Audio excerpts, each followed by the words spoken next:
B052361. Aku Muhammad Rizky Sydney, B052353. Aku Muhammad Rais Anu Barat, B05233052. Guys, tam. Kalau aku Aurora B052358. Abis ini tuh bakal ada berita yang penting banget dan bakal menarik banget pokoknya. Teman-teman harus simak ya, teman-teman. Nah, langsung aja gak sih? Awas. Halo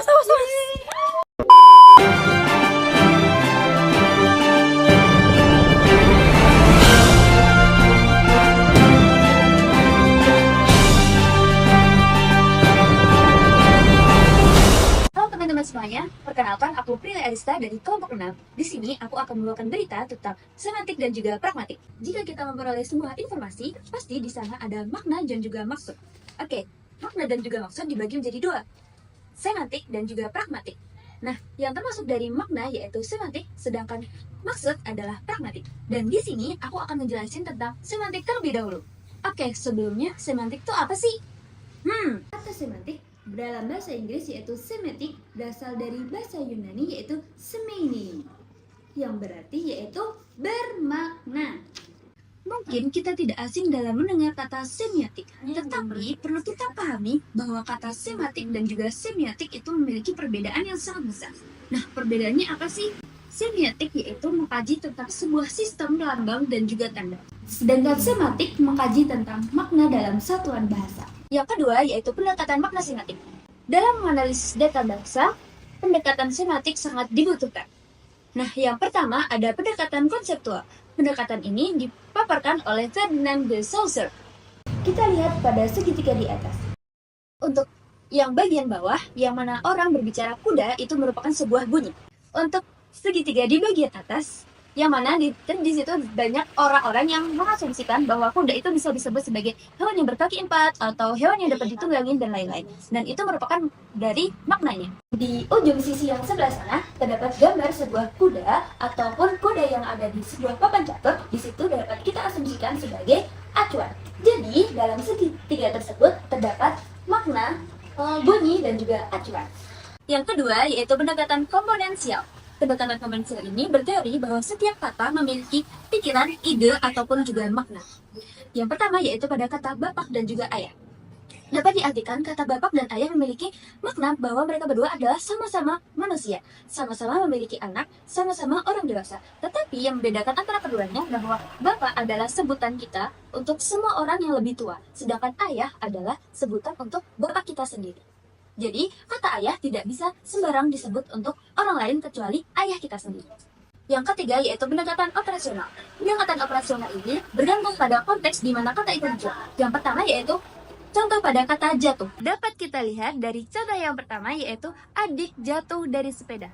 Sedangkan yang kedua yaitu dia jatuh dalam ujiannya yang lalu. Dan yang ketiga, dia jatuh cinta pada adikku. Tiga contoh tersebut, kata jatuh memiliki makna yang berbeda-beda. Oke, selanjutnya yaitu jenis-jenis makna. Makna memiliki 3 jenis, yaitu makna leksikal, gramatikal, dan juga kontekstual. Sekian penjelasan saya tentang semantik, dan pembahasan selanjutnya akan dibahas oleh rekan saya, yaitu kepada Mbak Nisha Aurora. Apakah Mbak Nisha sudah siap? Oke, baik. Terima kasih banyak Mbak Prilly atas penjelasannya tadi. Luar biasa sekali, teman-teman. Selanjutnya, saya akan melanjutkan penjelasan terkait perubahan makna dalam semantik. Teman-teman, perubahan makna dalam semantik linguistik adalah fenomena di mana makna suatu kata atau ungkapan dapat mengalami transformasi dari perkembangan suatu bahasa maupun kata dari konteks sosial. Nah, teman-teman, walaupun kata atau leksem itu secara kronis tidak akan berubah maknanya, namun secara diakronis dia dapat memiliki kemungkinan untuk berubah teman-teman karena adanya perubahan dalam kurun waktu yang sangat lama atau dalam jarak waktu yang lama. Dalam linguistik umum dijelaskan oleh Abdul Chair dalam bukunya, ada beberapa faktor yang membuat perubahan makna ini terjadi dalam semantik tersebut.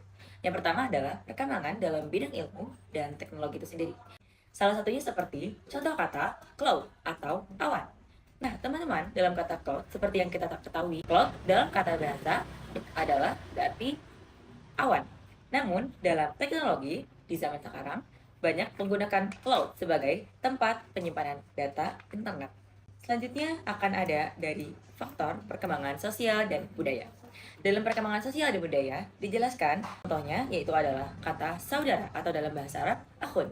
Nah, di dalam kata saudara atau akhun ini, teman-teman bisa memahami bahwa di awal mula memiliki makna seperut atau seorang yang lahir dari perut yang sama. Namun, di zaman sekarang, dengan adanya perkembangan sosial dan budaya, teman-teman bisa memaknai kata saudara atau akhun, uhtun sebagai sapaan akrab kepada kawan-kawan kita di luar persaudaraan atau di luar tempat lahir yang berbeda. Nah, selanjutnya ada faktor perkembangan dari pemakaian kata nih, teman-teman. Yaitu adalah bidang yang memiliki kosakata yang berkesinambungan dengan bidang-bidang tertentu. Contohnya seperti bidang-bidang pertanian ataupun bidang-bidang agama. Di dunia ini banyak sekali bidang-bidang yang mengkotakkan bagian-bagian dari kosakata linguistik. Contohnya seperti bidang-bidang pertanian yaitu menggarap, menuai, panen, ataupun hama. Nah, teman-teman, dari menggarap itu, dengan adanya perkembangan pemakaian kata dari berbagai bidang, menggarap tidak hanya digunakan dalam bidang pertanian saja, akan tetapi bisa digunakan dalam bidang akademik maupun kesehariannya teman-teman, seperti sedang menggarap skripsi ataupun sedang menggarap suatu tugas. Selanjutnya akan ada faktor dari pertukaran tanggapan indera.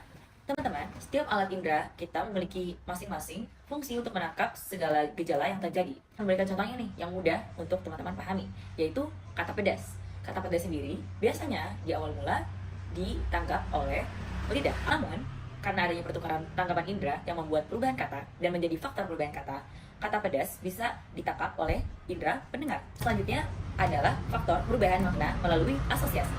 Merupakan maksud dari adanya hubungan antara sebuah bentuk ujaran dengan sesuatu yang lain yang masih berkesinambungan dengan ujaran tersebut. Dalam sebuah ujaran memiliki beberapa macam perubahan, yaitu seperti meluas, menyempit, atau bahkan ada yang berubah total, teman-teman. Perubahan selain itu, bicaraan atau perubahan tentang makna ini biasanya digunakan juga dalam penuturan. Suatu usaha kita dalam menghaluskan ataupun mengkasarkan suatu ujaran, ungkapan dengan kosakata yang memiliki sifat terkait.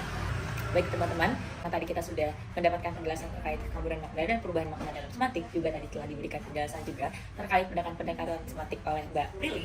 Saya akan langsung memberikan berita kali ini kembali kepada Mbak Prilly. Terima kasih kepada Mbak Prilly, saya persilakan. Oke, terima kasih Mbak Rara atas penjelasannya yang sangat memahamkan. Oke, penjelasan selanjutnya yaitu penjelasan tentang pragmatik yang akan dibawakan oleh rekan saya yang berada di lokasi. Halo Mas Sydney, apakah suaranya sudah menyambung? Sudah Mbak, Oke, saya sudah silakan. siap. Oke, terima kasih untuk Mbak Prilly. Kali ini saya akan melanjutkan untuk pembahasan pragmatik. Nah, apa sih itu pragmatik? Jadi pragmatik itu kajian tentang hubungan bahasa dan konteks untuk mendasari penjelasan pengertian atau pemahaman bahasa. Nah, untuk mengingat-ingat apa itu pragmatik, kita bisa menggunakan 3 kata kunci, yaitu bahasa, konteks, dan juga pemahaman. Nah, dengan kata lain, pragmatik itu adalah kajian ilmu untuk memahami makna berdasarkan konteks. Pragmatik sendiri ada 5 bidang kajian. Yang pertama adalah deiksis, tindak tutur, peranggapan, entailment, dan implikatur. Pertama yaitu deiksis. Jadi deiksis itu adalah kata-kata yang tidak memiliki referen tetap. Misalnya kata waktu, kata tempat, dan kata ganti. Dalam contohnya bahasa Arab yaitu bil amsi atau godan. Untuk yang selanjutnya yaitu entailment. Nah, untuk bidang kajian entailment ini adalah aspek yang paling kuat dalam suatu tuturan. Nah, jadi bisa dikatakan entailment itu informasi logis yang dimiliki sebuah tuturan.